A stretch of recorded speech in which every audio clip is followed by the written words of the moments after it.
최근 이슈와 관련해서 정치 인물들을 모시고 심도 있는 이야기를 나누는 비정치회담 시간입니다. 자, 오늘 비정치회담의 주인공 모셔보겠습니다. 바른미래당 최2배 의원 나오셨습니다. 안녕하세요. 예, 안녕하십니까. 네, 1배, 2배, 3배. 예, 그중에 2배입니다. 반갑습니다. 예. 자, 그리고 시민의 목소리를 대신해 주실 공감 패널 주말 교통시대를 책임지고 있는 권대희 MC도 함께하겠습니다. 어서 오십시오. 네.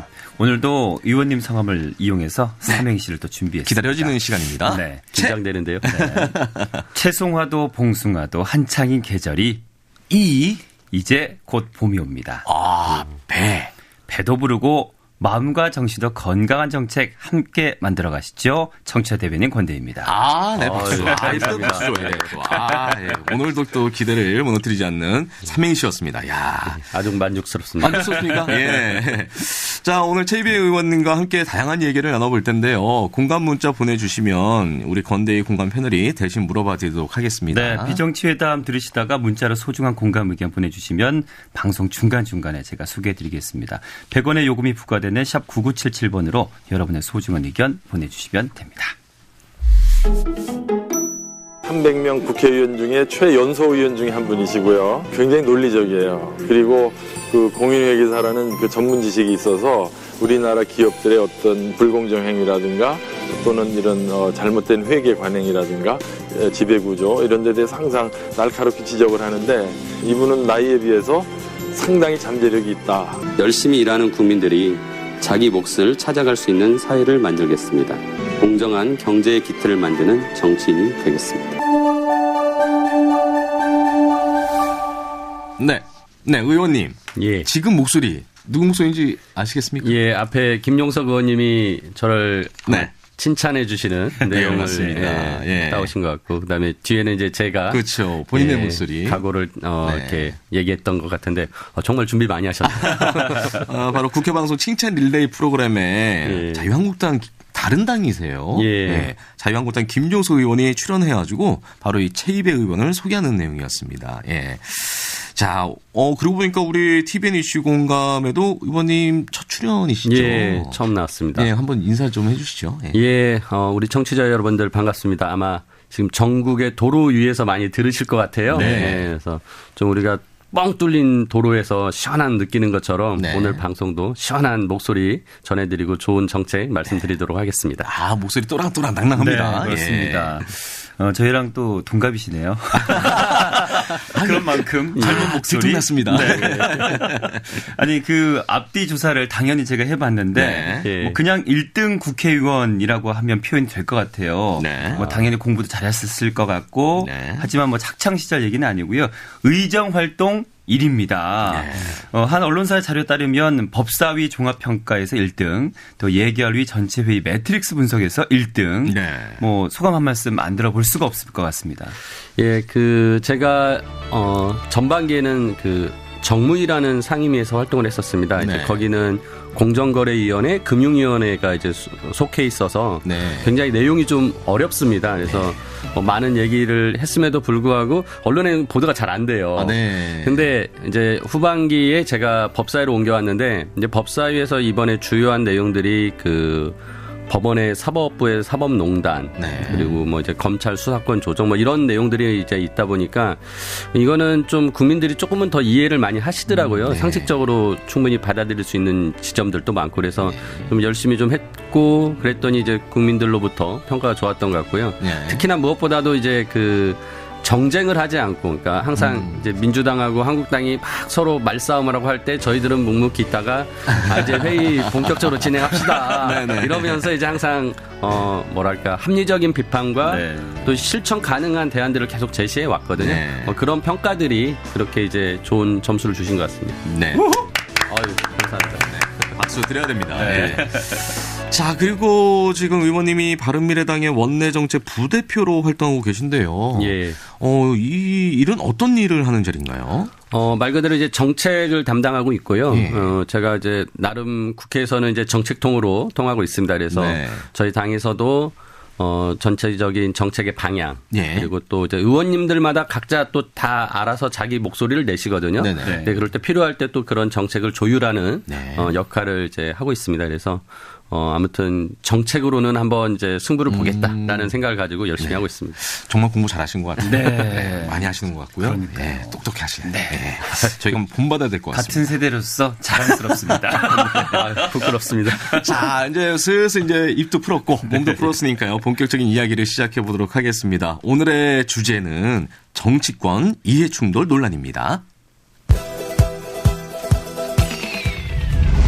1차 충돌. 조금 바뀌었고 또 정무위에서 법사위 나오면서 또 바뀌었고 이렇게 이른바 김영란법 개정안을 우리나라의 공직자 부패를 획기적으로 줄일 수 있는 공직자의 직무 수행과 관련한 사적 이익 추구의 발생 상황을 사전에 통제하는 것. 이해충돌 방지 규정은 20대 국회에 들어와서 논의조차 되지 않고 있습니다.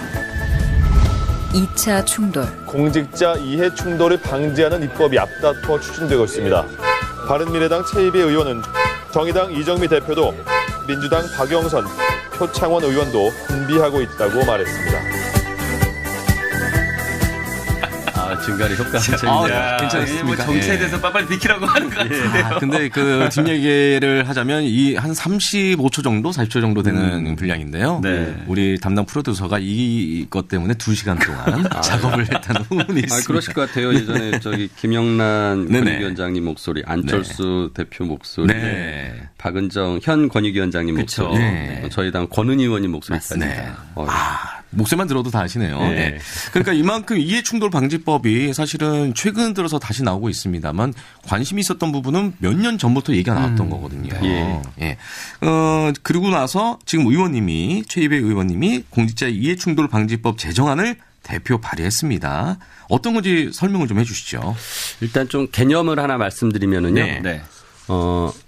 우리 권한을 유임받는 사람이 있습니다. 그러니까 이제 네. 권한을 누군가 유임해주고 그 유임을 받는 사람은 유임해준 사람한테 충성을 다해야 됩니다. 예. 왜냐하면은 본인을 믿고 그렇게 권한을 유임해줬기 때문에 그 권한을 준 사람의 이익에 부합하는 행동을 해야 되는 거죠. 네. 그게 이제 공직자는 국민들이 권한을 준 겁니다. 예. 직접 국가를 운영하는데 국민들이 다 같이 못하니까 네. 공무원 등 이제 공직자들, 대통령도 물론 해당되고요, 국회의원도 해당됩니다. 그래서 그 공직자들에게 국민들이 권한을 위임해줬고, 그럼 당연히 공직자는 국민들의 이익을 위해서 일을 합니다. 우리가 이제 공익이라고 하죠. 네. 하지만 자기가 그 직무를 수행하는 과정에서 이 공익과 자신의 개인적인 이익이 충돌할 때가 있습니다. 네. 예를 들어서 정부에서 어디에 무슨 그 건물을 하나 짓는다. 근데 네. 마침 거기에 뭐 저 또는 제 가족이 가지고 있는 땅이 있을 수 있죠. 네. 그러면 정부 입장에서는 싸게 사야 되는데 가지고 있는 개인 입장에서는 비싸게 팔아야 되겠죠. 네. 이럴 때 이익이 충돌되는 겁니다. 그럴 때 어떻게 해야 되냐? 사익을 줄이고 네. 공익을 더 우선시하라. 그렇죠. 이게 이제 우리가 얘기하는 것인데요. 그래서 이 공직자에게 이익 충돌을 할 때는 예. 충돌하지 않게 방지를 하거나 네. 충돌할 때는 이제 그것을 네. 공익을 위해서 일할 수 있도록 하자라는 취지이고요. 그래서 지금 이해충돌 방지법을 제가 낸 내용은 네. 국회의원만 해당되는 것이 아닙니다. 네. 모든 공직자 그리고 네. 그 공직자 중에서도 이제 우리나라는 이제 공공기관이 있습니다. 예. 그 공공기관의 임직원까지 포함을 해서 같이 적용을 받아야 되는데요. 이게 이제 19대 때 청탁금지법, 김영란법에서도 일부 네. 내용이 들어왔다가 네. 이게 이제 논쟁이 심하게 붙어가지고 결론을 못 내고 그때는 이거를 빠졌었죠. 뺐어요. 예. 예. 근데 그때 또 중요한 내용이 하나가 이 규제 대상이 되는 공직자의 범위에 네. 여러분들 기억하시겠지만 이제 언론인을 넣느냐 마느냐 가지고 엄청 네. 논쟁이 심했습니다. 그래서 네. 좀 저는 그런 논쟁적인 부분들은 빼고 빨리 법을 공직자들이 적용받을 수 있게 만들어야겠다라고 해서 조금 범위 같은 거를 작게 만들어서 일단 출발하자. 구체적으로 일단 범위를 규정을 해서 예. 일단 시작이 중요하다라는 맞습니다. 말씀이시죠. 예. 9047님께서도 마침 네. 이해 충돌이 있어서 그걸 대화로 잘 풀면 좋은데 말로 싸우는 칼을 총을 든 듯한 느낌 드는 건 안 된다고 생각합니다라고 보내주셨어요. 예. 네. 어떻게 생각하십니까, 의원님? 그러니까 이제 이게 출발이고요. 네. 저는 이게 완성판은 아닙니다. 네. 그리고 이제 여러 사례와 경험들이 축적이 되면서 필요하면 조금씩 더 우리가 보완을 해 나가야 되는 것이고요. 네. 말씀대로 말로 해결할 수 있는 문제, 그러니까 설득할 수 있는 문제면 되는데 이게 간혹 보면은 이제 설득이 안 되는 분들이 그런 이해충돌 상황에서도 본인의 사익을 추구하는 행위가 있고 그럼 결국은 총을 들어야 된다. 즉 처벌을 할 수밖에 없는 그런 상황도 있기 때문에 아무튼 법을 빨리 보완해야겠다는 생각입니다. 네.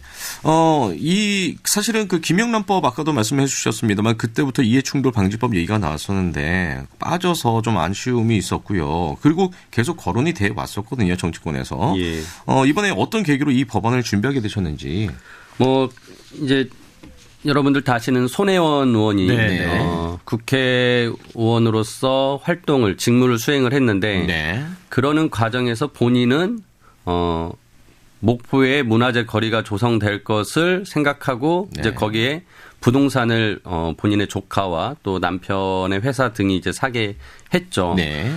이러면서 결국 손혜원 의원의 권한의 이용이 결국은 사적 이익을 취득하는데 쓰인 거 아니냐라는 지금 논란이 된 것이고요. 그래서 이제 이해충돌에 대한 부분이 여론에서 굉장히 크게 나왔고 그래서 국회에서 이제 이 부분에 대해서 아까 여러 의원님들이 법을 낸다고 하시는데 대부분 국회의원에 한해서 집중되어 있습니다. 근데 저는 아까 말씀드렸다시피 이거는 국회의원의 문제만은 아니라 모든 공직자가 가져야 될 자세이기 때문에 공직자를 전체를 대상으로 냈습니다. 그동안 그 공직자 이해충돌을 막을 법이 없었나요?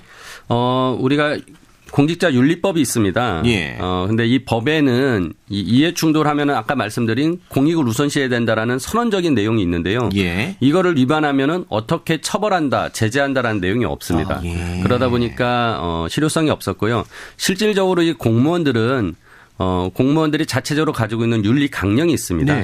그리고 공공기관에도 보면 그 기관마다 또 윤리 규정이 있죠. 강령이 다 있죠. 다 있습니다. 그래서 그걸 가지고서 위반했을 경우는 징계를 합니다. 그러니까 내부 징계죠. 그러니까 어떤 형사적인 그 절차를 가져가는 것은 아니고 그래서 그런데 그 정도가 심하면 형사처벌까지 해야 되는 것이 아니냐라고 지금 국민들이 생각하시는 거고요. 다만 직권 남용이랄지 이런 다른 형사법에 적용되는 사안들이 있으면 역시 형사처벌을 받긴 했습니다. 네, 알겠습니다. 교통정보 전해 듣고 계속해서 진행하겠습니다. 30분 교통정보입니다.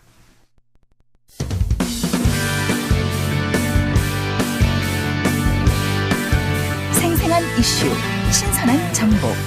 여러분께서는 지금 TVN 이슈공감 홍태엽입니다를 듣고 계십니다.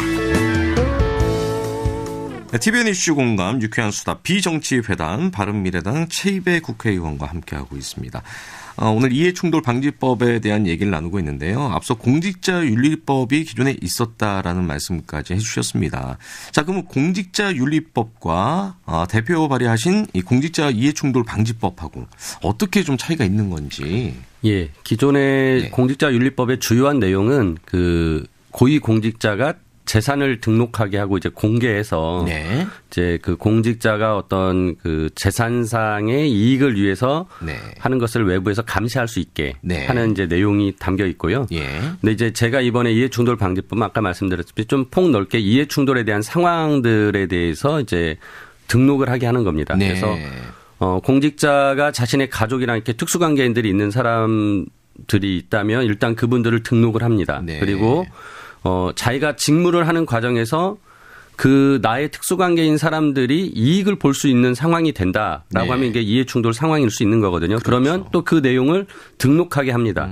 그러면 그걸 등록을 해야 한다면 생각을 해보겠죠. 이게 이해충돌이 되는데 그러면 잘못하면 나중에 내가 문제가 될 수 있겠다라고 하면 스스로 이제 자기가 그 직무를 하지 않겠다고 하거나 또는 상대방에서 당신이 직무를 하면은 이해충돌이 있으니까 하지 마십시오라고 얘기를 할 수 있게 하고 그걸 이제 판단을 할 수 있게 하고요. 만일 그럼에도 불구하고 내가 떳떳하게 이것은 할 수 있다라고 하면 다 등록을 하고 직무를 처리합니다. 그러면 이제 나중에 감사원이나 국회에서 그 등록된 정보들을 가지고서 정말 이게 떳떳하게 공정하게 처리가 됐는지를 다시 한번 검증을 할 수 있는 거죠. 그래서 이제 무엇보다도 중요한 건 그런 정보를 등록하고 또 공개해서 검증받을 수 있게 해서 네. 결국은 공직자가 스스로 자기가 이해충돌 상황에 빠지지 않게 만드는 말 그대로 이해충돌을 방지하는 내용을 크게 담고 있습니다. 투명성을 더 확보를 할 수 있는 부분이 예, 맞습니다. 그리고 물론 이제 고위 공직자 같은 경우는요, 이런 내용들을 당연히 또 일반 국민들에게도 공개를 해서 국민들도 다 알 수 있게 하는 것이 중요하다고 생각합니다. 이 법이 실효돼서 만약에 이제 위반됐을 경우는 처벌은 어떻게 될까요? 결국은 이제 이런 이해충돌 상황에 가서 어떤 이익을 봤다면 당연히 그거는 국가에다 다시 내놔야 됩니다. 그러니까 이익 환수는 무조건 기본으로 가고요. 두 번째로는 이제 이 정도의 를 봐서, 그러니까 비난 가능성이 높다. 그러니까 뭐 예를 들어서 굉장히 많은 이득을 취득했고, 뭐 그 과정에서 굉장히 비정상적인 이득을 그렇죠. 취한 뭐 거죠. 국가가 가지고 있는 기밀을 이용해서 했다. 뭐 이런 걸 하면은 이제 형사처벌이 가겠죠. 그래서 지금 제가 내놓은 안에는 가장 세게는 7년 을 형사처벌할 수 있게 하도록 하고요. 그 외에 이제 단계마다 정도에 따라서 뭐 형사처벌 또는 이제 과태료 뭐 이런 식으로 정하게 해 있고요. 당연히 이거는 법에 따라서 하는 거고 아까 말씀드린 공직자 윤리 규정 이런 것들에 따라서 또 내부 징계는 또 별도로 진행을 해야 합니다. 발의는 했는데 이런 좋은 법안이 발의가 됐는데 계속 그동안 봐왔지만 발의하다 말았거든요. 예, 발의하고 이제 통과를 시켜야 되는데, 저는 이번에 국회에서 그 많은 지금 부담을 가지고 있는 사안들이 있습니다. 이 손혜원 의원뿐만 아니라 뭐 서영교 의원의 재판 청탁 문제도 있었고요. 뭐 여러 가지 그런 문제들을 지금 국민들이 굉장히 이제 분노하고 있고, 따라서 이거를 여야가 지금 서로 정치적 공방으로만 갈 일이 아니라 결국은 뭔가 제도적인 개선책을 마련해야 될 것이고, 저는 이해충돌 방지법에 대해서 솔직히 민주당이나 한국당도 반대할 이유는 없습니다. 명분도 없고요. 그래서 빨리 법안 논의만 시작되면 가능하다고 생각을 합니다. 다만 여기에 이제 아까 전에 말씀드렸던 규제 대상이 되는 공직자의 범위랄지, 그다음에 형사처벌의 정도 뭐 이런 것들을 논의는 또 충분히 좀 해야 되기 때문에 조금은 시간은 걸릴 거다라는 생각은 듭니다. 네. 지금 1128님께서도 같은 생각을 하고 계신 것 같아요. 여야를 떠나서 자기 당은 합헌이고 상대당은 불법으로 해석하지 말고 제발 좋은 안건은 같이 동참하고 잘못은 과감하게 질책하는 게 좋은 것 같다고 말씀해 주셨고요. 8625님, 이해충돌 방지법은 지금까지 없었던 법안이어서 매우 신선하고 지지합니다라고 해주셨고요. 그리고 4364님께서도 당 자존심 국회의원 다 버리고 국민을 위한 좋은 법안이 있을 때 모두 합심해서 국민이 잘 살 수 있도록 해주셨으면 좋겠습니다라고 해주셨고요. 1041님께서 최희배 의원님 초심 잃지 말고 국민들이 원하는 정치 해 주십시오. 믿습니다라고 해주셨습니다. 삼행시도 들어온 게 있죠? 삼행시까지 제가 소개할 텐데요. 4872님께서 채비를 단단히 하이소. 이제부터 본격적으로 배고픈 시민들의 대멸인 최입에 이렇게 해주셨습니다. 자, 삼행시까지 들어오고 분위기 전환하면서 구체적인 이제 얘기를 또 나눠보도록 하겠습니다. 공직자 이해충돌 방지법은 어떤 내용을 담고 있는지 구체적인 사례를 통해서 한번 알아볼 텐데요. 앞서도 계속 거론됐습니다만 손혜원 의원을 얘기 안 할 수가 없어요. 손혜원 의원이 스스로에게 이익이 없고 앞으로도 실현될 가능성이 없으면 이해충돌 방지 의무 위반을 하는 게 아니지 않느냐. 이런 주장도 또 나오고 있거든요. 이거야말로 저는 이제 그 이해충돌에 대한 개념이 부족해서 이렇게 이제 해명을 한 거라고 보는데요. 그러니까 이익을 보고 안 보고는 중요한 게 아닙니다. 그러니까 그런 상황에 처했을 때에 어떻게 처신해야 되느냐의 문제인 거거든요. 그래서 본인이 아까 말씀드렸지만 국회의원의 직위를 이용해서 상임위에서 계속 목포에 문화재 거리를 조성해야 된다고 주장을 하면서 또 동시에 거기에 부동산을 사들이게 했다라는 것은 결국 스스로 이해충돌 상황을 만든 거죠. 그래서 굉장히 그 부분에 문제가 있다라고 생각을 합니다. 자, 그리고 이제 자유한국당도 그 이후에 장제원 의원과 송원석 의원이 이해충돌 논란에 지금 서 있는데요. 장제원 의원의 경우는 가족이 운영하는 대학의 예산 지원 문제에 관여했다는 논란이 있고요. 송원석 의원은 본인이 국회의원으로서 김천역을 제2의 대전역으로 만들어보겠다라고 했는데 김천역 근처에 건물을 가지고 있더라고요. 여기에 대해서 어떻게 생각하십니까? 저는 이제 장제원 의원님 같은 경우는 이제 대학의 딱 그 대학만 지원하는 건 아니고 거의 모든 대학에 같이 네. 지원되는 사업이었고 그리고 이 대학이라는 건 이미 비영리 법인입니다. 그러니까 뭐 개인이 소유한 것이 아니기 때문에 네. 이해충돌 문제에 있어서는 조금 다르게 봐야 되지 않냐라는 생각을 하는데요.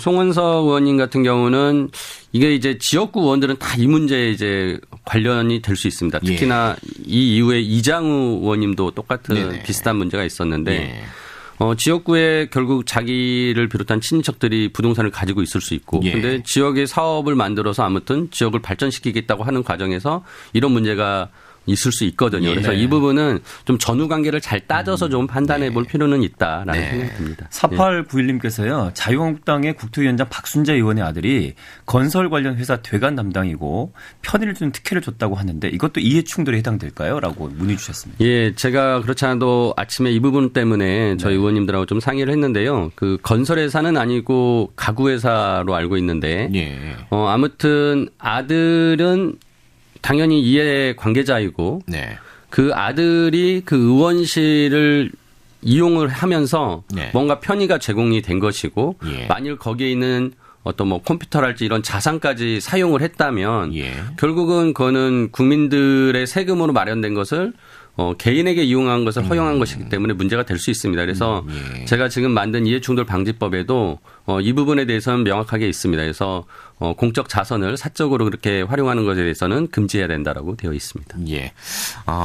그 이해충돌 논란에 서 있는 분들을 보면 또 숨기면서 일을 진행한 것은 아니라는 건데요. 불법적으로 볼 수만도 없는 문제 아니냐는 주장이 있습니다. 다르게 판단할 여지도 있을까요?